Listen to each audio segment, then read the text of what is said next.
You know what? I've been around for a while. I've traveled the world, met some interesting people, done some crazy things. So you might just think there's not much that could take me by surprise. You'd be wrong. The world is full of stories and science and things that amaze and confound me every single day. Incredible mysteries that keep me awake at night. Some I can answer. Others just defy logic. Like the heart transplant patient who undergoes an uncanny transformation, assuming the personality of his donor, scientists ask, could the story of Dr. Jekyll and Mr. Hyde be real? A weird phenomenon is appearing in lakes and rivers. Perfect circles of ice, some so big they're visible from space. What are they? And a DNA test that suggests the impossible.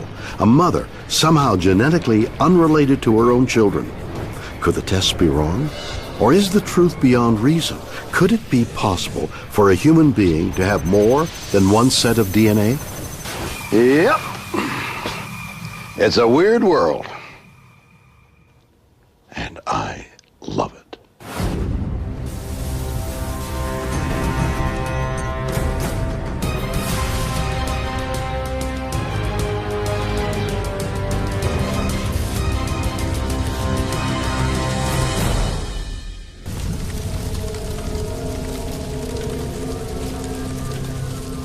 You don't need me to tell you that modern medicine is utterly remarkable.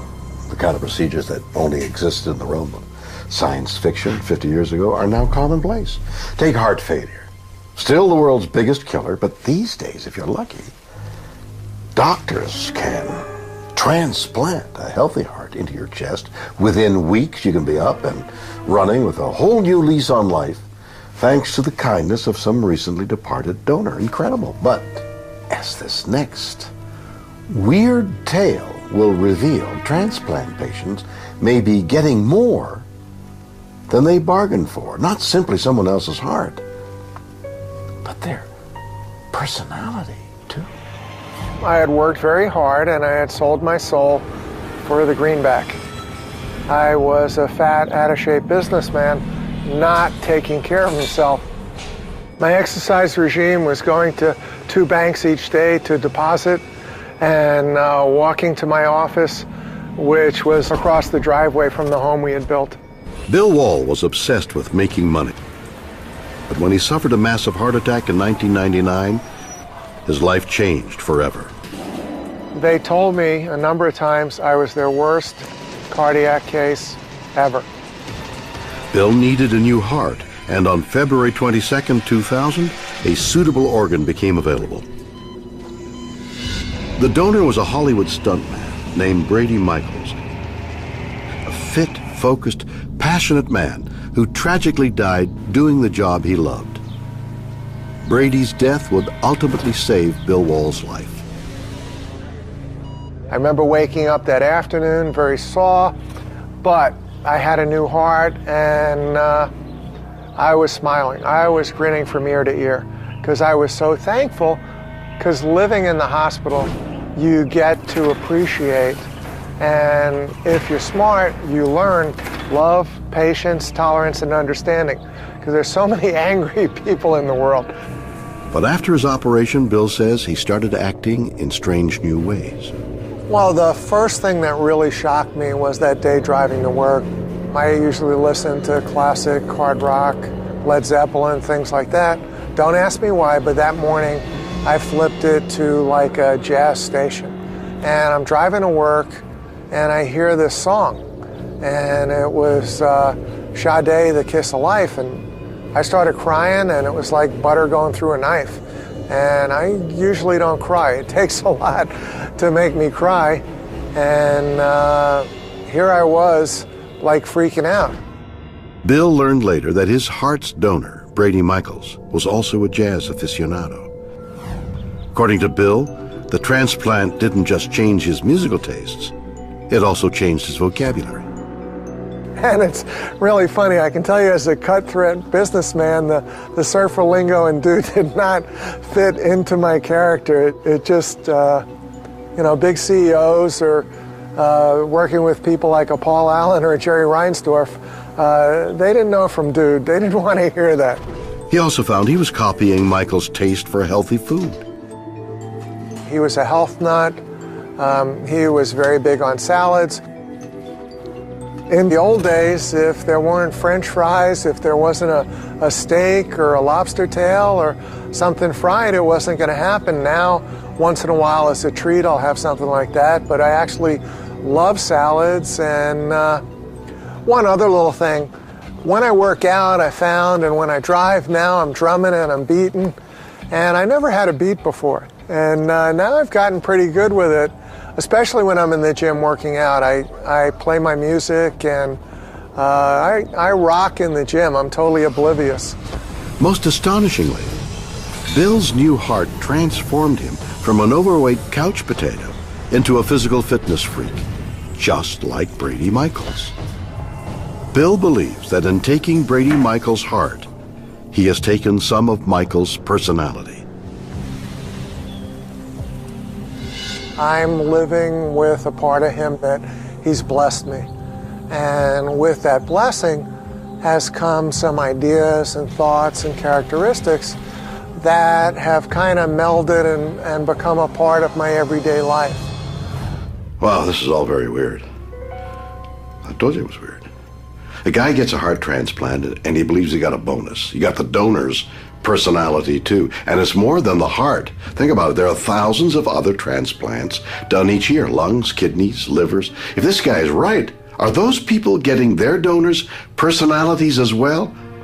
Is this even possible?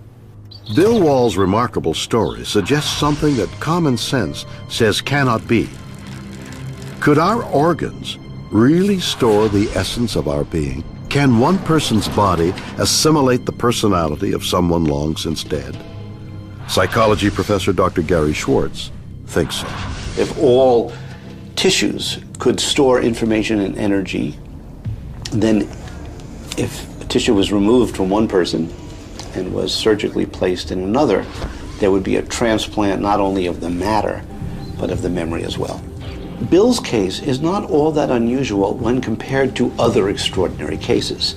Schwartz has researched the transfer of memory for 30 years and has tracked down some 70 cases of similar donor stories. I have seen too many cases of uncanny and accurate parallels for me to question whether there's a phenomenon here. In 1988, Claire Sylvia received the heart and lungs of a young man who died in a motorcycle accident. After the operation, she develops a new taste for beer, green peppers, and chicken nuggets, things her former self would never have eaten. The donor's parents tell her that their son Tim loved nothing more than beer and green peppers, and chillingly, on the night Tim died, he was riding his motorcycle with a box of chicken nuggets in his pocket. There are examples from Bill's case which indicate the specificity above and beyond simple changes in diet or exercise, which a lot of people might do because they had a heart transplant. Can't these personality changes be explained as a reaction to a brush with death? Or even as side effects of the powerful anti-rejection drugs used after transplant surgery? The first thing one wants to entertain are conventional explanations like side effects of the drugs, stress of the surgery, or just changes in philosophy of life. The side effects from major organ transplant are mostly related to the immunosuppression that's required because the recipient immune system wants to fight against the new organ. And so they're given drugs and medication to tame down their immune system. And most of the side effects and toxicity come from these immunosuppressant drugs that reduce the response of the body to the new organ. A side effect of a steroid might change people's anxiety level, or it might change maybe a certain food preference. But it's going to be random in relationship to the preferences and personality of the donor. In order for that change to match the donor, there has to be some coupling. And that coupling is not going to come from the drug. Now, the drugs may facilitate sometimes those connections, but they're not causing the match. The matches can only be explained by some sort of memory or informational connection. I don't think the anti-rejection drugs, as toxic as they may be, could explain the specific information that gets transferred. That would have to be pure luck or some actual mechanism of transference from the donor to the recipient. So it appears to be too much of a coincidence to be the drugs. Dr. Stuart Hameroff has a radical theory that suggests something almost beyond belief. Can the human heart actually store our memories? It's not only the brain that can store memory. We have muscle memory. We learn to play tennis, and there's information stored in the nerves that control the muscles. And the heart has a lot of neurons. Outside the brain, it's one of the largest collections of neurons in the body. The nodes that control the beating of the heart and the conduction and the synchrony of the muscles, so the heart beats together synchronously, are fairly a substantial complex of neurons. Ganglia, AV nodes that form a network of neurons inside the heart. Neurons are specialized cells that transmit information via electrical impulses and chemical signals throughout the body's nervous system. The information they carry allows us to move, think, learn, and feel. Most neuroscientists believe that long-term memories are stored exclusively by neurons in the brain. Dr. Hameroff has a more radical theory. He believes memories can also be stored by neurons in other parts of the body, within a cellular structure called a microtubule. Microtubules seem to be the most likely site for memory to be housed, because we know that in Alzheimer's disease, where you lose memory, it's the microtubules in the brain neurons that fall apart. So there's a number of avenues of evidence to lead to the fact that the microtubules are housing and storing memory. But it would be focused and more prevalent in parts of the body that have the most neurons, the most microtubules, namely the brain and the big nervous ganglia like the heart. If Dr. Hameroff is right, memories can be stored by microtubules in the brain, the heart, and the spinal cord, or anywhere else there are neurons. This could explain why, when Bill Wall got a heart transplant, he got a memory transplant too. Dr. Hameroff came to his theory of memory initially by studying neurons and anesthesia, and then extending that to other organs, particularly the heart.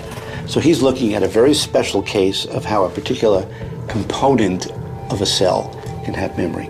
And I wouldn't disagree with that. Throughout human history, poets and philosophers have invested the heart with powers and meaning beyond that of a simple organ.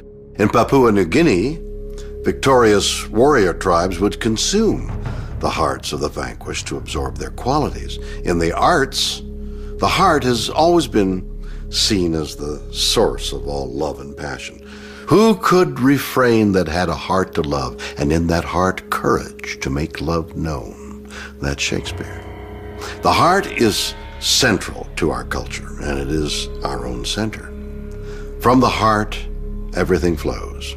Now, some scientists believe the heart literally has a mind of its own. But could memory and intelligence be found in more than our hearts and heads? Could it be coursing through our whole bodies? Dr. Schwartz's theory takes things a step further. He thinks memory can be stored in all cells throughout the body, not just the neurons, thanks to something called feedback. Feedback is the essence of learning and memory. Now, that same feedback process operates at any level. It's what operates within the neurons that allow the neurons to learn between them. But that same feedback that allows the neuron cells to learn is feedback that can operate within the interconnected network of cells in the heart or the lungs or any other organ. That's why feedback memory is, if you would, a universal memory model, which then can in unique ways be applied to any system at any level. Feedback occurs when a past event influences the response to the same event in the present or future. According to Schwartz, this loop allows individual cells to have a sort of memory. That's another thing about these feedback loops, is a recurrent process. Each time you repeat the process over and over again, it makes the memory stronger. Could our individual cells have a form of memory? Schwartz believes they do. And what's more, he thinks he can prove it. We typically think of muscle memory as being mostly the brain. But it turns out the muscles have the potential to learn as well, because all muscles have feedback, ergo feedback memory and muscle memory in the muscles themselves. Schwartz can show this principle in action. A person is able to train his muscles to shoot basketball hoops using feedback so that he continues to hit the basket even when blindfolded. According to Schwartz, it is not just groups of tissue that can have memories. He thinks it is possible that every single cell in the body can store information. Since feedback loops are operating at every level in the body, at every level, there's going to be theoretically memory and to various degrees learning at every level in the body. And so this is not a theory about brain learning or heart learning. It's really even not a theory about cellular learning per se. It's a theory about feedback learning, and to the extent that cells have feedback loops, then they will learn as well. Although unproven, this theory could help explain the cases of transplant recipients who report receiving the donor's memories, tastes, and behavior along with their new organ. Interesting, but unfortunately all theoretical. Maybe to find the answer to this mystery, we should take a look at a different organ, the human brain. Maybe, just maybe, now that Bill has his new heart and his health, it's gone to his head. Could getting a new lease on life convince you that you are a whole new person? Bill doesn't think it's all that simple.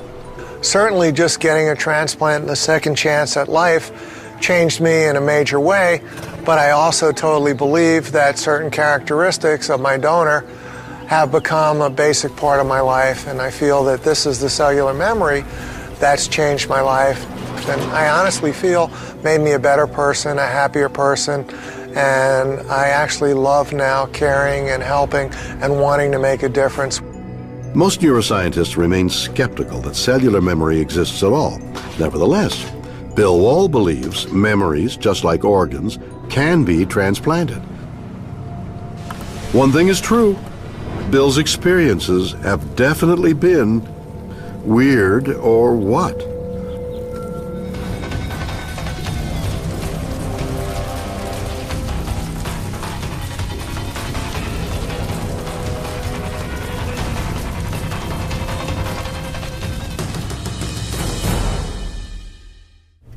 Pie, warm, round, delicious, simply nothing weird at all here. But this got me thinking about pie. No, not this pie, the number pi. You need the number pi to explain the simple circle. And just like the simple, round, delicious pie, when you dig deeper, it gets more complicated. Pi is a constant, the ratio of any circle's circumference to its diameter, but that ratio can be calculated forever without coming to a final decimal. Circles, they start off looking so simple, but when you get down to it, they're really complicated.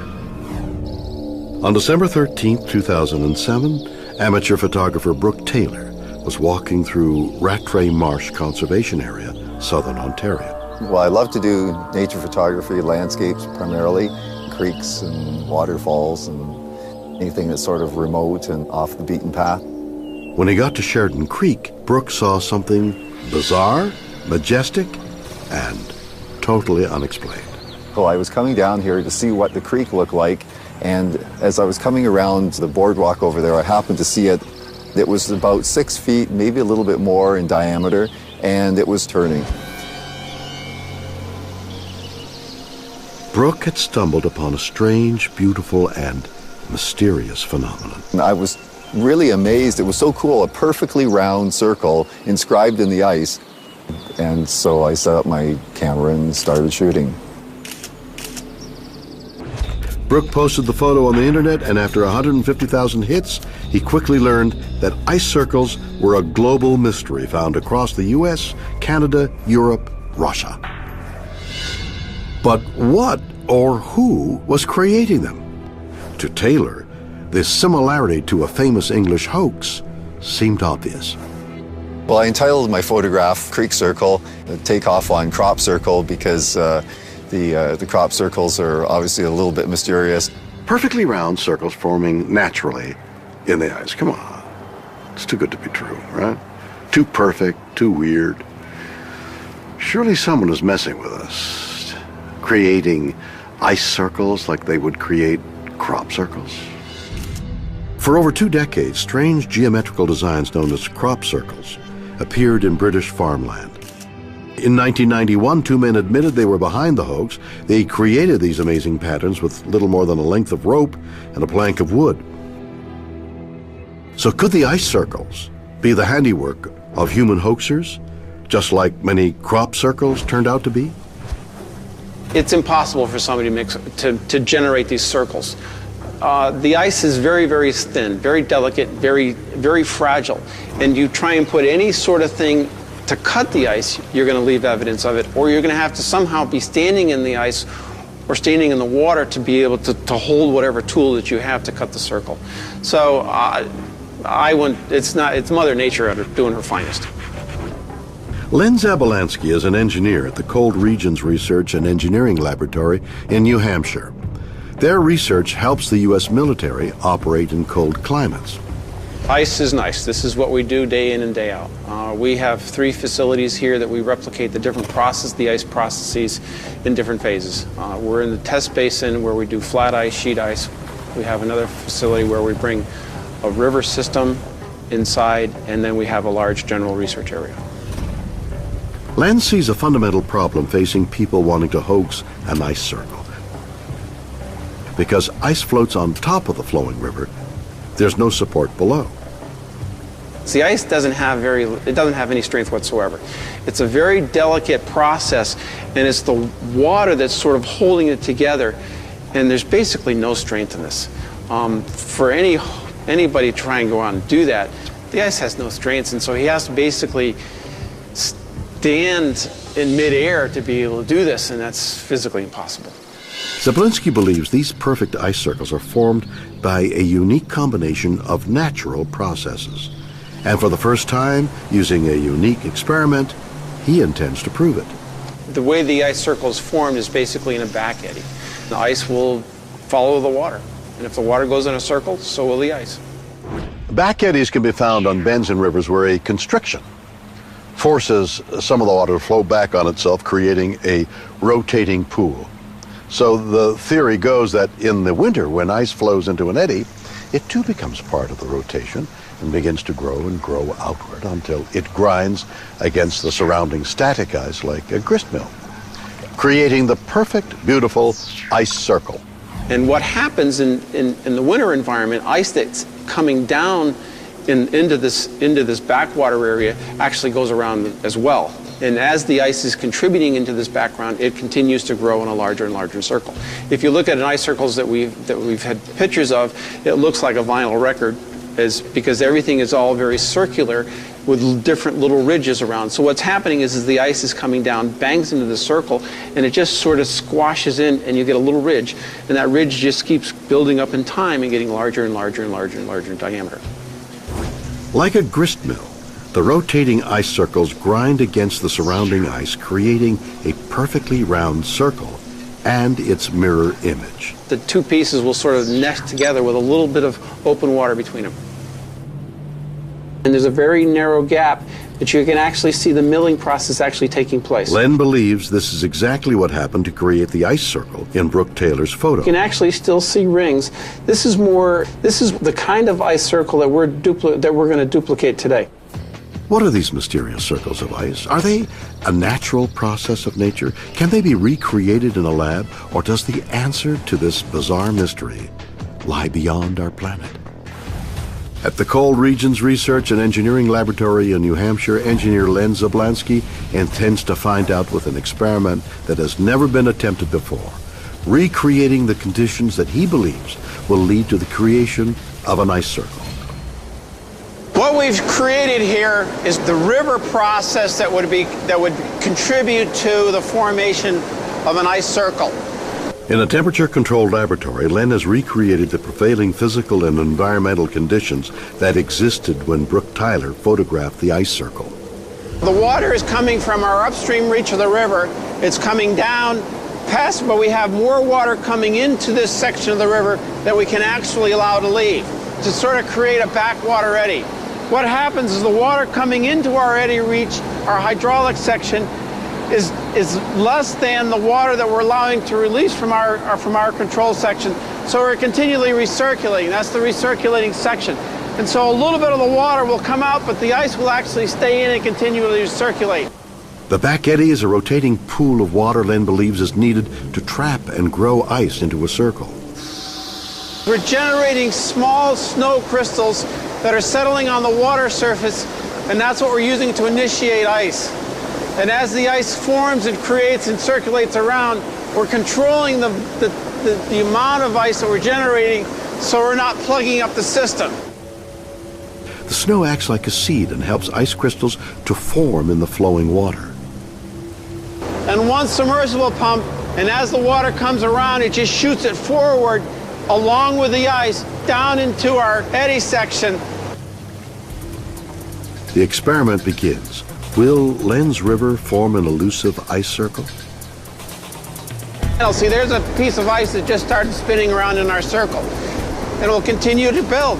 And as it continues to rotate, ice that's coming from upstream may accumulate on the edge, and that's why you're going to start seeing these ridges. At first, the ice in the back eddy grows as predicted. But it isn't forming as a uniform disk. It's ice, but nowhere near the perfect ice circles he is trying to recreate. We just jammed it.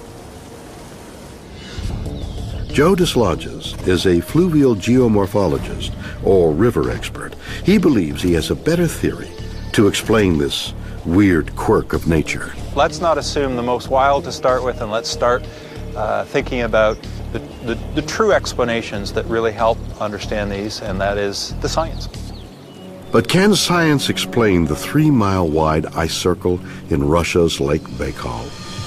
Features from space look fantastic, but when you're actually on the ground, you get a better sense of what's likely to be controlling them, and probably a different perception entirely about what the composition of them are and what they're made of. So the best science relates to good field evidence, good field investigations, and a lot of the speculation, if you like, or the guesswork that comes from standing afar is a good first approximation, but good science really requires you to be out in the field. Joe has spent years studying how rivers behave in cold regions like Canada and Scandinavia. Well, cold climates are fantastic in terms of water and the way water freezes. You can see a whole range of shapes, but one of the most common one is circular, and they come in a whole variety of sizes. They form at different types and times of the year during the cold season, and it's just a tremendous way of understanding how rivers interact with freezing or cold environments. Joe believes there's another natural process that forms frozen circles on a river. It's called frazzle ice. Frazzle ice forms in rivers when the water cools to a point where you begin forming these ice crystals, or we call them ice nuclei. The process is called supercooling, when water is just slightly below the freezing temperature and these nuclei begin to form. As the tiny ice crystals start to collide, they grow into larger clumps of frazzle ice. Ice is lighter than water, so as the clumps grow, the more buoyant they become. And as they float to the surface, they tend to form these nice circular ice pans, so they actually look like a rather weird phenomenon on the river surface. It's a promising theory, but Joe's ice pans don't look like the spinning perfect ice circles Brooke Taylor photographed in Ontario. Back at the U.S. Army Cold Regions Research and Engineering Laboratory, Len Zablansky is still having difficulty creating an ice circle in the lab. It's possible the rate of freezing is too slow, meaning new ice isn't filling in the gaps to make a circular shape. So that just shows you how delicate this process is when Mother Nature is generating these ice circles. Len decides to drop the ambient temperature. We've just dropped the temperature 2 degrees, and we're generating more ice and it's freezing faster. The experiment begins again. This time, the colder temperature is helping build the ice as quickly as it is melted or eroded away.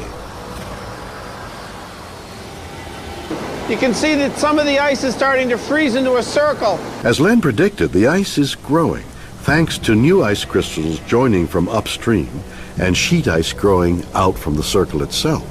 If we let this run for another 6-12 hours, that ice will become very, very strong. Allowing his man-made river to flow for hours, Len hopes his experiment will produce a genuine ice circle.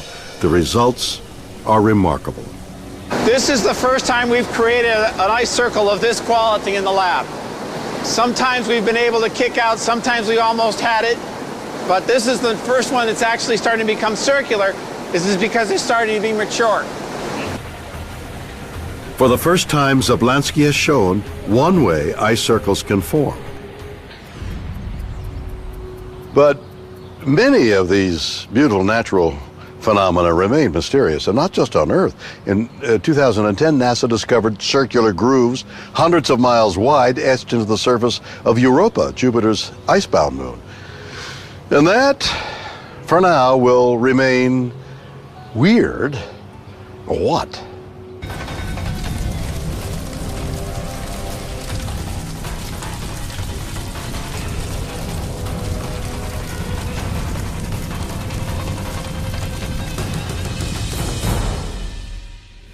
Four unremarkable letters, A, T, G, and C. That's all there are in our DNA alphabet. Take those four letters, multiply them by billions, and arrange them in a unique sequence long enough to fill hundreds of telephone directories, and you have one strand of DNA, the source of the information that makes you, you, and me, me. But what if someone examined your DNA and revealed that you were not who you thought you were, and in fact you were sharing your body with someone else? In 2002, Lydia Fairchild, mother to 4 children fathered by her partner Jamie Townsend, applied for state benefits to help raise her young family.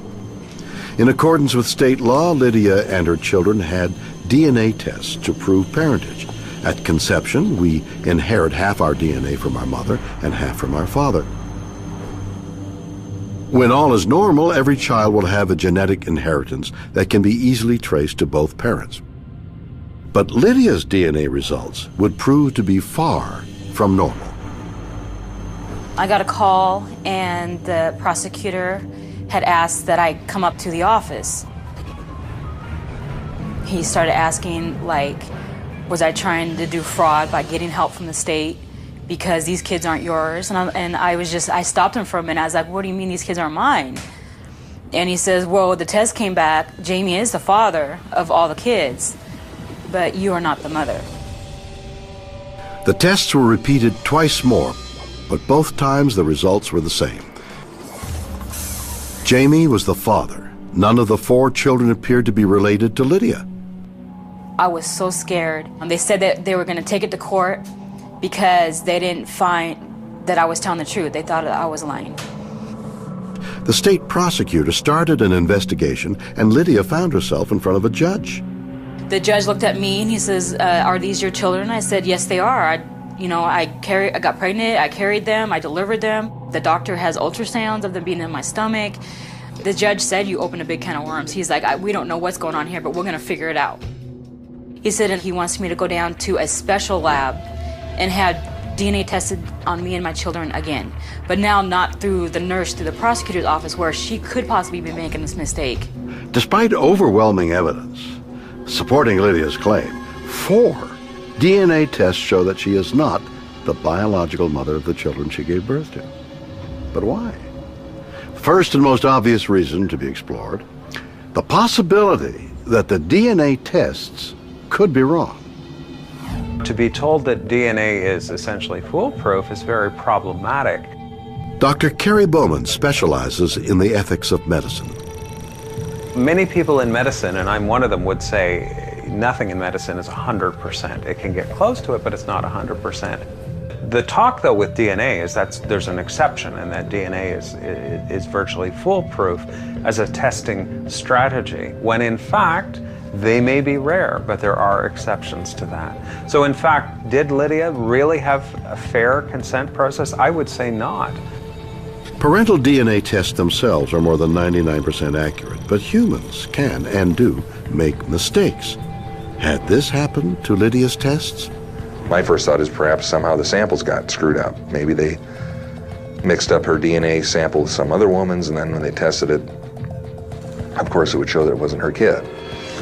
And my first goal was I was going to ask the court to order a whole new set of DNA tests done with a new laboratory to do it.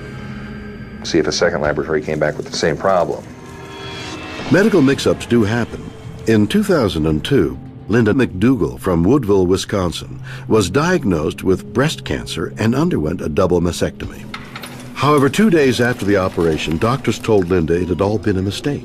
Her biopsy results had been accidentally switched with another patient's. Linda never had cancer, and so the surgery had been completely unnecessary. Did a similar human error skew Lydia's DNA results, or is the real answer to this mystery beyond anything medical science has ever imagined? So what is going on? Another theory suggests that Lydia could have given birth to her children and yet not have been their biological mother.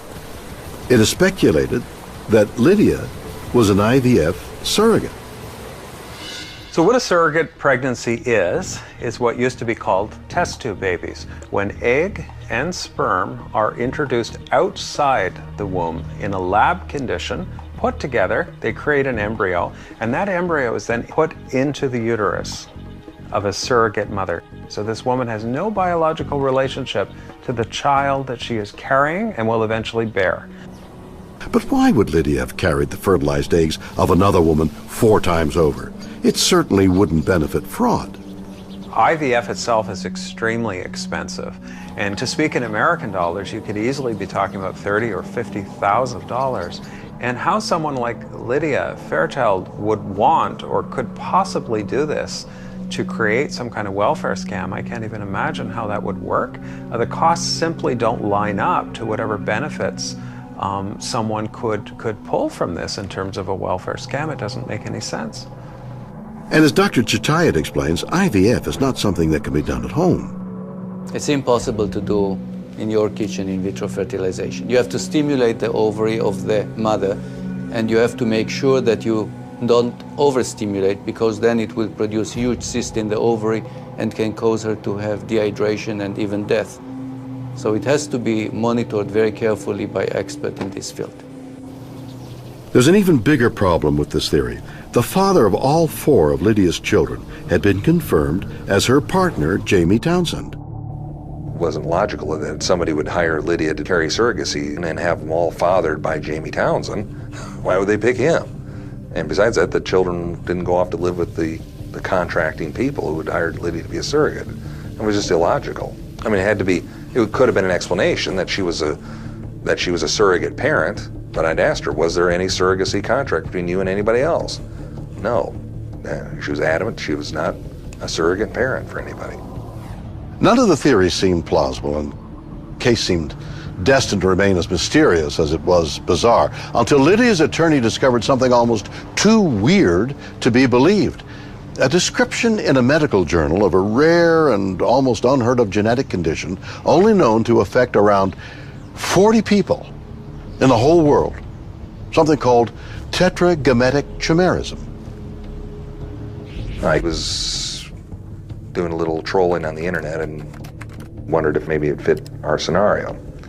And so I read it, as much of it as I could understand, but it sounded very much like what we were dealing with, so I contacted Dr.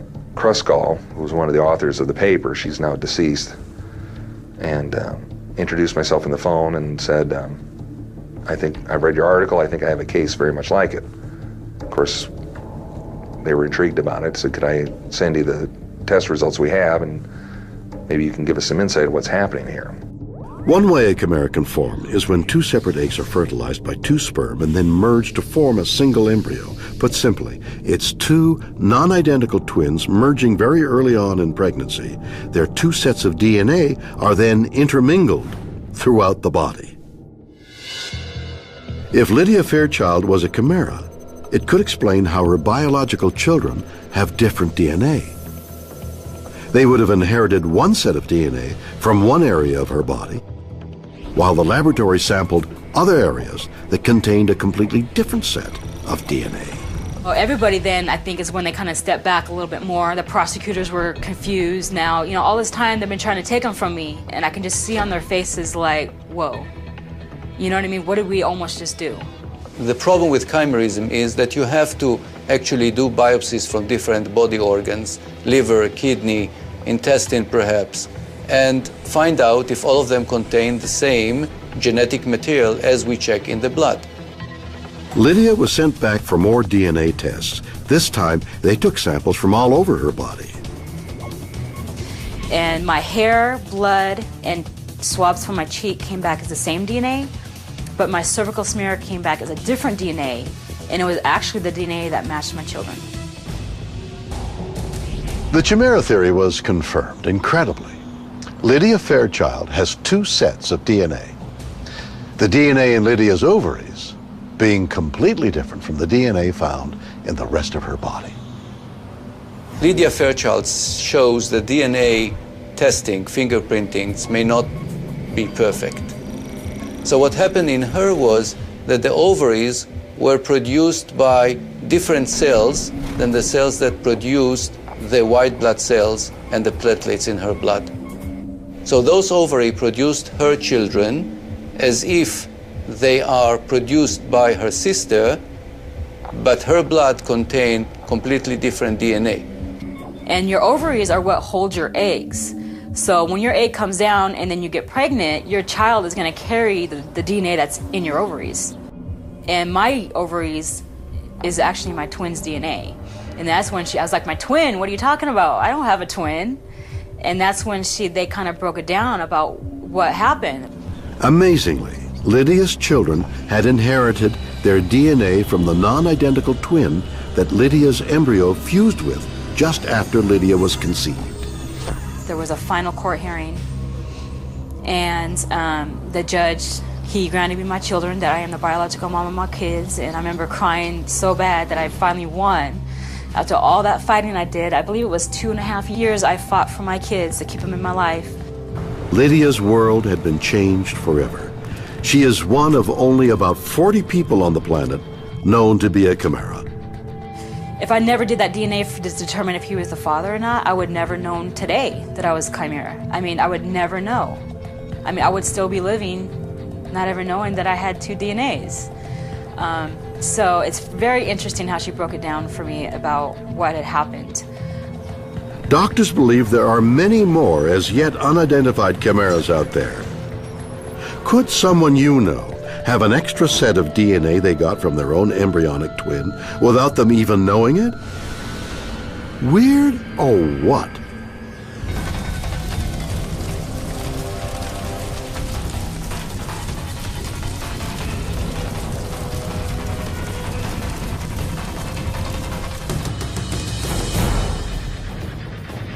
So there we have it. 3 weird stories, each with several competing theories.